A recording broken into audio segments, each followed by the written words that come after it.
ഇന്നലെ ഒരു 2 മണി കഴിഞ്ഞു ഒക്കെ സമയമായപ്പോഴത്തേക്കും എല്ലാ മാതാപിതാക്കൾക്കും ഒരു മെസ്സേജ് വരുന്നു.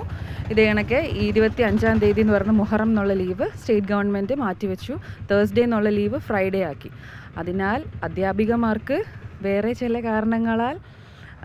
ചില കാരണങ്ങളിൽ മുഴുകിയതിനാൽ സ്കൂൾ അറ്റൻഡ് ചെയ്യാൻ പറ്റാത്തത് കൊണ്ട് നിങ്ങളുടെ കുട്ടികളെ സ്കൂളിൽ വിടണമെന്ന് നിർബന്ധമില്ല. പ്ലീസ് ഡു അണ്ടർസ്റ്റാൻഡ് എന്നാണ് മെസ്സേജ്. അപ്പോൾ ഈ കുട്ടികളുടെ അറ്റൻഡൻസ് എന്ന് പറഞ്ഞാൽ അത് ദിവസം ഒരു അറ്റൻഡൻസ് പോയി. പിന്നെ കുട്ടികൾ ഈ മെസ്സേജ് കാണുമ്പോൾ തന്നെ അവർ ഡിസ്കറേജ്ഡ് ആവുകയാണ് സ്കൂളിൽ വരാതിരിക്കാനായിട്ട്. അപ്പോൾ ഇങ്ങനൊരു മെസ്സേജ് ടീച്ചേഴ്സ് അയക്കുന്നത് ശരിയാണോ എന്നുള്ളതാണ്. പിന്നെ അങ്ങനെ അഥവാ ടീച്ചേഴ്സ് ഇല്ല എന്നുണ്ടെങ്കിൽ വേറൊരു ക്ലാസ്സിൽ അറേഞ്ച് ചെയ്ത് കുട്ടികളെ അറേഞ്ച് ചെയ്യണം. Arrangement should be made in the school.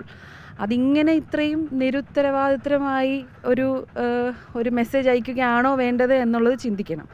ഇപ്പോൾ ശരിക്കും പറഞ്ഞാൽ കുട്ടികളെ ഇവിടെ ഡിസ്കറേജ് ചെയ്യുവാണ്. സ്കൂളിൽ വരേണ്ടതില്ല എന്ന് പറയുമ്പോൾ എത്ര പാരൻസ് കുട്ടികളെ വിടും?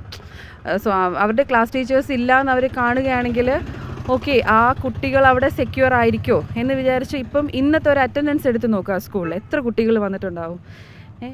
അവിടെ 4 ഡിവിഷൻസ് ആണുള്ളത്. ഈ 4 ഡിവിഷൻസിൽ എത്ര കുട്ടികൾ അവിടെ വന്നിട്ടുണ്ടാവും ഇന്ന് ചെക്ക് ചെയ്യേണ്ടതാണ്. പിന്നെ ഇവർ ശരിക്കും പറഞ്ഞാൽ ഈ ഡിസ്കറേജ് ചെയ്യുന്നത് വഴി അവർ റൈറ്റ് ടു എഡ്യൂക്കേഷൻ എഗെയിൻസ്റ്റ് ആണ് അവർ പ്രവർത്തിച്ചിരിക്കുന്നത്. അവർ കോൺടാക്ട് റൂൾസ് വയലേറ്റ് ചെയ്തേക്കുവാണ്. അപ്പോൾ ഇങ്ങനൊരു കാര്യം ഇതിനെപ്പറ്റി ആ സ്കൂളിൽ പോയി പട്ടം ഗേൾസ് സ്കൂളിൽ പോയി അന്വേഷിക്കുകയും വേണം. 4ാം ക്ലാസ്സിൽ ഇന്നത്തെ ടീച്ചേഴ്സിന് എന്ത് സംഭവിച്ചു, ഇന്ന് എത്ര കുട്ടികൾ ആ ക്ലാസ്സിൽ വന്നു, അറ്റൻഡൻസ് ഉണ്ടോ എന്ന് നോക്കണം. കർശനമായ അന്വേഷണവും വേണം, നടപടിയും സ്വീകരിക്കണം. ഇതിനകത്ത് അവിടെ ഞങ്ങൾ ചെന്നപ്പോൾ അവർ പറഞ്ഞത് 3 ഡിവിഷൻ ABC എന്നുള്ളതാണ്. അതിൽ ഇന്ന് കുറച്ച് കുട്ടികൾ വന്നിട്ടുണ്ട്. ആ കുട്ടികളെ പ്രത്യേകമായിട്ടൊരു ഒരു ക്ലാസ്സിൽ എല്ലാവരെയും കൂടെ ഈ 3 ഡിവിഷനിലുള്ള കുട്ടികളെ ഒരു ക്ലാസ്സിലാക്കിയിരിക്കുന്നു. അപ്പം അങ്ങനെയൊക്കെയുള്ള കാര്യങ്ങളാണ് പറഞ്ഞിരിക്കുന്നത്. അപ്പോൾ ശരിക്കും അവിടെ 3 ഡിവിഷനാണോ 4 ഡിവിഷനാണോ? 4 ഡിവിഷനാണ് സ്കൂളിലുള്ളത്.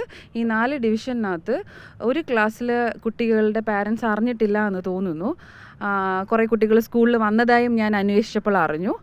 അപ്പോൾ അവിടെയും ഒന്ന് ആലോചിച്ച് നോക്കാം, ആ പാരൻസ് അറിഞ്ഞിട്ടില്ല ആ സ്കൂളിൽ എന്താ സംഭവിക്കുന്നതെന്ന്. അപ്പോൾ ഓരോ ക്ലാസ്സിലെയും ക്ലാസ് ടീച്ചേഴ്സ് കുറച്ചും കൂടി റെസ്പോൺസിബിൾ ആവണം. നമ്മുടെ കുട്ടികളെ ഒരു ഗവൺമെൻറ് സ്കൂളിൽ വിടുന്നത് ആ ഗവൺമെൻറ്റിന് മേലുള്ള വിശ്വാസം കൊണ്ടാണ്. അത് ടീച്ചേഴ്സും കൂടി അത്രയും റെസ്പോൺസിബിൾ ആവണം. അങ്ങനെ ഒരു റെസ്പോൺസിബിലിറ്റി വരണം എന്നാണ് ഞാൻ ആഗ്രഹിക്കുന്നത്. സ്കൂൾ പ്രിൻസിപ്പളായാലും ഹെഡ് മാസ്റ്റർ ആയാലും അവരന്വേഷിക്കണം എന്താണെന്ന് സംഭവിച്ചതെന്ന്. അവിടെ അല്ല, അവരെന്ന് പറഞ്ഞേക്കുന്നത് 2 ടീച്ചർമാർക്ക് അസുഖം വന്നു. ഇപ്പോൾ അസുഖത്തിൻ്റെ സീസൺ ആണല്ലോ.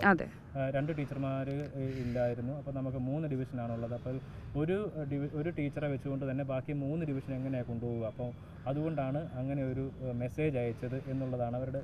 അങ്ങനെ ഒരു മെസ്സേജ് അയക്കാൻ പാടുണ്ടോ ശരിക്കും? എല്ലാവരും ഒരു ടീച്ചേഴ്സാണ്, ഗവൺമെൻറ് ഉദ്യോഗസ്ഥരാണ്.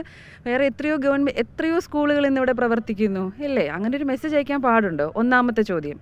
രണ്ടാമത്തെ ചോദ്യം, ഈ കുട്ടികളെന്ന് പറയുന്നത് ശരിക്കും അവിടെ 4 ക്ലാസ് ഉണ്ട്. അതിനകത്ത് ഒരു ഡിവിഷനിലെ ടീച്ചർ മെഡിക്കൽ ലീവിലാണ്.